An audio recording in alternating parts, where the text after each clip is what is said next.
Welcome everyone. तो आज हम देखने वाले हैं 7 tips to optimize images in your website. ठीक है कि हम अपनी इमेजेस को अपनी वेबसाइट पे कैसे ऑप्टिमाइज करें ताकि आपकी वेबसाइट की स्पीड 4 टाइम्स 5 टाइम्स इंक्रीज हो जाए और आपका जो बाउंस रेट है वो कम होता जाए। ठीक है, स्टार्ट करते हैं सबसे पहली टिप से, जो है हमारी चूज द राइट फॉर्मेट। आपकी जो इमेज होगी उसका एक फॉर्मेट चूज करना सबसे ज्यादा इंपॉर्टेंट पार्ट रहता है। ठीक है, अगर आपने एक ऐसा फॉर्मेट लिया जो एक हैवी फाइल होती है, ठीक है, एक हैवी डाउनलोडेबल फाइल रहती है, तो उससे क्या होगा, आपकी पूरी वेबसाइट का जो थ्रेशहोल्ड है, जो स्टोरेज होगी, वो बढ़ने लग जाएगा। ठीक है, अगर कोई विजिटर आपकी वेबसाइट पे आता है तो उसके कैशे जो होता है, कैशे स्टोर करने की जो क्वांटिटी होती है वो इंक्रीज होने लग जाएगी। ठीक है, कैशे ज्यादा इकट्ठा होने लगेगा तो ज्यादा चांसेस होंगे कि करप्टेड कैशे भी उसके अंदर आने लग जाए। या फिर जनरली देखा जाए, ज्यादा स्पेस उसके अंदर बढ़ती है कैशे के अंदर, तो उसके जो सर्फिंग स्पीड होती है, वेबसाइट ओपनिंग स्पीड होती है, वो भी स्लो होती जाती है। तो आपको अपनी वेबसाइट का एक परफेक्ट फॉर्मेट चूज करना पड़ेगा अपनी वेबसाइट की स्पीड को इम्प्रूव करवाने के लिए। जैसे यहाँ पे हमने क्या कहते हैं, जेपीईजी, पीएनजी और वेबपी, ये तीन हमारे फॉर्मेट्स हैं। ठीक है, आप इन तीन फॉर्मेट्स को यूज कर सकते हो अपनी वेबसाइट की स्पीड को बूस्ट अप करने के लिए। सबसे पहला जेपीईजी।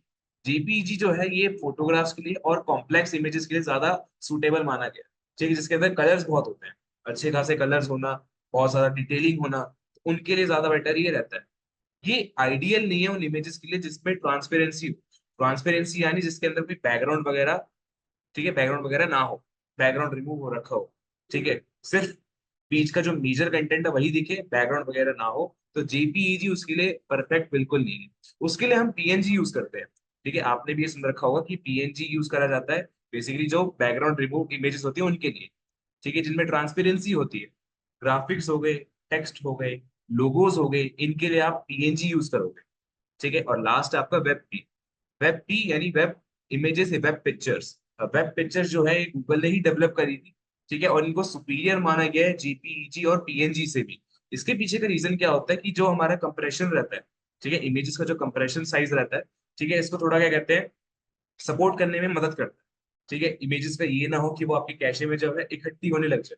हमारी वेबसाइट में क्या कहते हैं, अगर हमने इमेजेस डाली भी हैं, ठीक है, अगर हमारी वेबसाइट पे इमेजेस होती है, तो वो हमारी इमेजेस कैशे में स्टोर होती रहती है। ठीक है, अपने आप डाउनलोड होती रहती है, ताकि आप अगर उस वेबसाइट को दोबारा विजिट करो तो वो कैशे में जो डाउनलोडेड इमेजेस होंगी वो आपको लोड करने में ज्यादा इजी पड़ेगा, और आपकी वेबसाइट जो है अगर दोबारा सर्च करते हैं तो जल्दी लोड होती है। ठीक है, कैशे का मेन पर्पस यही रहता है कि वो आपकी सर्फिंग रिकॉर्ड को रिकॉर्ड करना स्टार्ट करता है, डाउनलोड करना स्टार्ट करता है, उसमें इमेजेस, टेक्स्ट, सारी मीडिया आ जाती है। और जब आप उसको दोबारा उसी सेम वेबसाइट को ओपन करते हैं तो वही कैशे जो होता है उसको रिप्लेस करने की कोशिश करता है।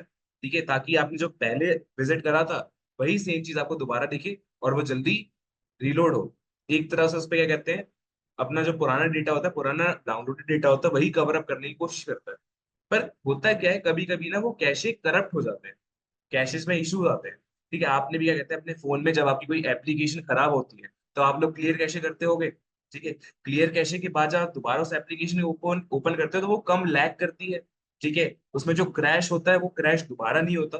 ठीक है, कैशे का यही पर्पस होता है कि जो डेटा स्टोर हो रखा है उसके अंदर वो जल्दी ओपन हो। पर जब वहां पे करप्शन आ जाती है, ठीक है, कोई भी फाइल किसी भी रीजन से खराब हो जाती है, तो वो करप्टेड फाइल को भी उसके ऊपर डालने की कोशिश करता है।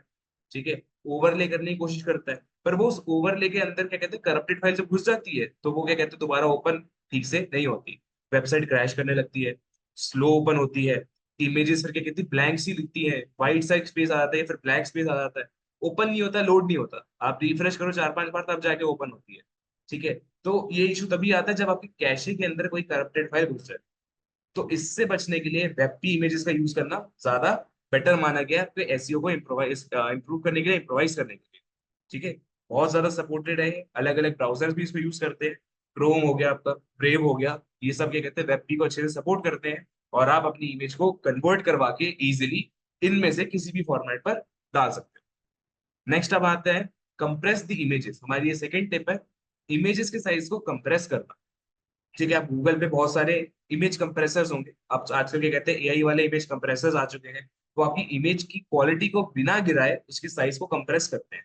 ठीक है, जैसे यहाँ पे देख सकते हैं दो इमेजेस है, एक का साइज है 1 MB, दूसरे का है 10 KB, क्वालिटी में कुछ ज्यादा डिफरेंस नहीं है।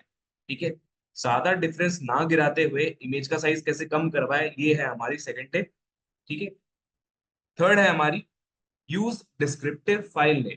ठीक है, आपकी जो फाइल नेम है उसको डिस्क्रिप्टिव बनाना। आप जब भी कोई फाइल डाउनलोड करते, कोई इमेज डाउनलोड करते, तो उसका एक ऐसा कोड आता होगा IMG करके, फिर उसका जो नंबर, सीरियल नंबर होता है वो। पर जो अच्छी फाइल नेम होती है उसके अंदर उसका कीवर्ड डलता है। ठीक है, जो भी एक अच्छी फाइल नेम होती है उसका हमें कीवर्ड डालते हैं। हमें कीवर्ड यूज करना है उसको रीनेम करते टाइम। अगर मैं कोई इमेज जो है उसको अगर मैं डाउनलोड करता हूँ, जैसे मैं आपको यहाँ पर दिखाता हूँ, गूगल पे मैं गया, गूगल पे मैं सर्च करता हूँ एक इमेज के बारे में, कार के बारे में ही करते हैं। ठीक है, सिर्फ कार सर्च करते हैं, इमेजेस पे जाते हैं, फिर उसके बाद यहाँ पे ऑप्शन आ रहा है मेरे पास कि कार डाउनलोड करने का, सेव इमेज एज। यहाँ से मैं चेंज करूंगा मेरी जो इमेज होगी उसको कौन से फॉर्मेट में रखना है। ठीक है, इसको हम कर देते हैं जैसे रेड कार, बीच में डाल देंगे हम एक अपना एक सिंबल। ठीक है, एक सेपरेटर डाल देंगे। ठीक है, एक सेपरेटर से होगा कि अगर मेरे को इसको स्पेस देनी है, स्पेसिंग देनी है, तो मैं एक सेपरेटर यूज कर सकता हूँ। उसके लिए आप डैश या फिर अपना कोई सेपरेटर यूज कर सकते हो, कोई भी इशू नहीं है इसके अंदर। इसको आप यहाँ से सेव कर। ठीक है, रेड कार डॉट JPEG, तो ऐसे करके आपको क्या करना है, इमेजेस को डाउनलोड करना है। ठीक है, उसके अंदर कीवर्ड डालना है अपने अपने। ठीक है। अब डिस्क्रिप्टिव फाइल नेम से बेसिकली होता है क्या है, आपकी कोई सर्चेस करेगा। ठीक है, आपकी वेबसाइट पे कोई भी कीवर्ड सर्च करा जाता है। ठीक है, कोई भी कीवर्ड सर्च करा था, कोई भी क्वेरी सर्च करी जाती है गूगल के ऊपर, तो आपकी जो इमेज होगी अगर वो उस कीवर्ड से मैच करती है। ठीक है, अगर मैं गूगल पे सर्च करता हूँ रेड फेरारी, जैसे यहाँ पे लिखा हुआ है रेड फेरारी, अगर मैं गूगल पे सर्च करता हूँ, तो मेरे को क्या कहते हैं, इमेजेस के अंदर ये इमेज दिखने के चांसेस बढ़ जाते हैं। गूगल इमेजेस के अंदर मेरे को ये इमेज क्यों दिखेगी, क्योंकि इसकी जो फाइल नेम है वो क्वेरी से मैच करती है, वो क्वेरी के रेलेवेंट। ठीक है, जैसे हम अपने ऑल टेक्स्ट यूज करते हैं ना गूगल के अंदर। ठीक है, अपने एसईओ के अंदर, इमेजेस के एसईओ के लिए ऑल टेक्स्ट हम जैसे यूज करते हैं, वैसे ही हम क्या करेंगे, अपनी जितनी भी इमेजेस होंगी, जितनी भी हमारी फाइल्स होंगी, उनके अंदर हम अपने का कीवर्ड डालेंगे, इनका एक ऑल टेक्स्ट रेडी करेंगे। ठीक है, नेक्स्ट आपका स्पेसिफाई इमेज डायमेंशन। आप HTML कोडिंग का यूज कर सकते हो अपनी पेज की रेंडरिंग स्पीड और उसके डायमेंशंस को सेटअप करने के लिए। ठीक है, अगर बहुत ज्यादा ही बड़ा साइज है तो उसको आप छोटा कर सकते हो, मिनिमल लेकर आ सकते हो। अगर स्पेसिंग आप क्या कहते हैं, वियर्ड लग रही है, अजीब लग रही है, जितना बड़ा साइज रहेगा इमेज का, तो उसको कंप्रेस करने में या रेंडर करवाने में उतना ही टाइम लगेगा आपकी वेबसाइट को। और जितना टाइम लगाएगा उतनी ही स्लो आपकी वेबसाइट बनती जाएगी। तो आपको अपनी इमेज को करना क्या है, थोड़ा मिनिमाइज करना है, छोटा रखना है। ठीक है, जितना रिक्वायर्ड है उतना ही रखिए, ज्यादा इंक्रीज ना करें।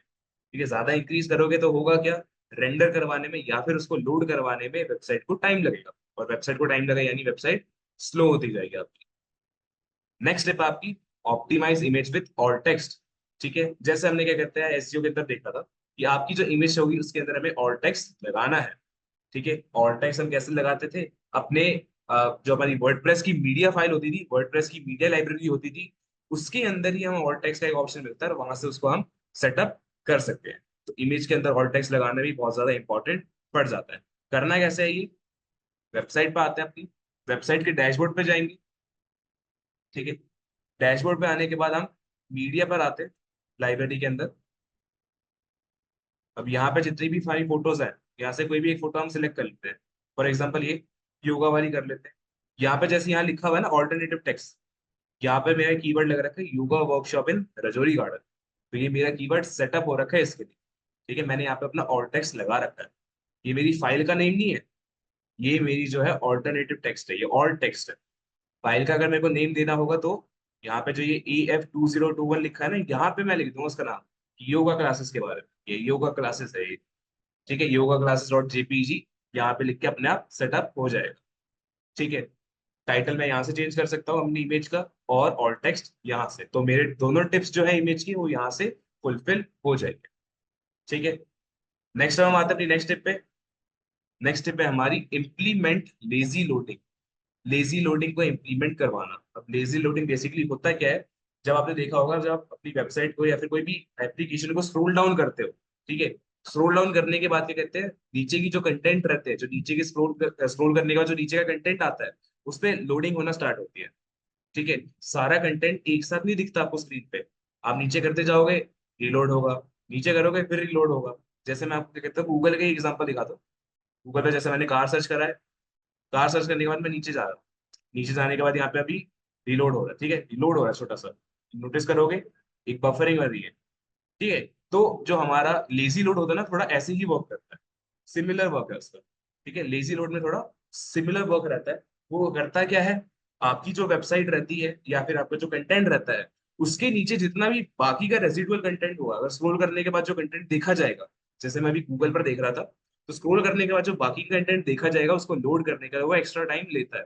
ठीक है, यानी आपको वेबसाइट की स्क्रीन पे अभी सिर्फ थोड़ा सा पोर्शन दिखेगा, नीचे करोगे तो थोड़ा बफरिंग होगी, फिर नीचे करोगे थोड़ी और बफरिंग होगी। ठीक है, इससे होता क्या है, वो धीरे धीरे धीरे धीरे लोड करवा रहा है आपकी कंटेंट, एक साथ कंटेंट नहीं शो करवा रहा। ठीक है, ये अब यहाँ पर वही बात आती है कि जो हमारा कैशे होता है ना, कैशे यही करता है कि हमारी जो वेबसाइट रहती है उसको एक साथ कैच कर लेता है, उसको पूरा डाउनलोड करता है। ठीक है, पूरे डिटेल जितनी भी है उसको डाउनलोड करता है। अब उसको अगर एक साथ डाउनलोड कर देगा तो होगा क्या, आपकी वेबसाइट की स्पीड जो है वो स्लो होती जाएगी, उसकी स्टोरेज भरती गई तो। ठीक है, अब रहेगा क्या, अगर एक प्रॉपर पूरा का पूरा एक प्रॉपर लोडेड पेज होता है ना, उसकी स्पेस बहुत ज्यादा होती है, उसका साइज होता है वो बहुत ज्यादा होता है। ठीक है, कंपैरेटिवली बात करी जाए तो एक प्रॉपरली लोडेड स्पेस जो होता है जिसके अंदर लेजी लोडिंग नहीं होती, उसका साइज जो है वो बहुत ज्यादा होता है कंपेयर टू एक ऐसा पेज जिसके अंदर लेजी लोडिंग लगाई गई है। ठीक है, क्योंकि लेजी लोडिंग में एक साथ आपको सारा स्पेस भी मिलता है, टाइम टाइम लेके धीरे धीरे क्या कहते हैं उसका साइज इंक्रीज होता है, एकदम से नहीं होता।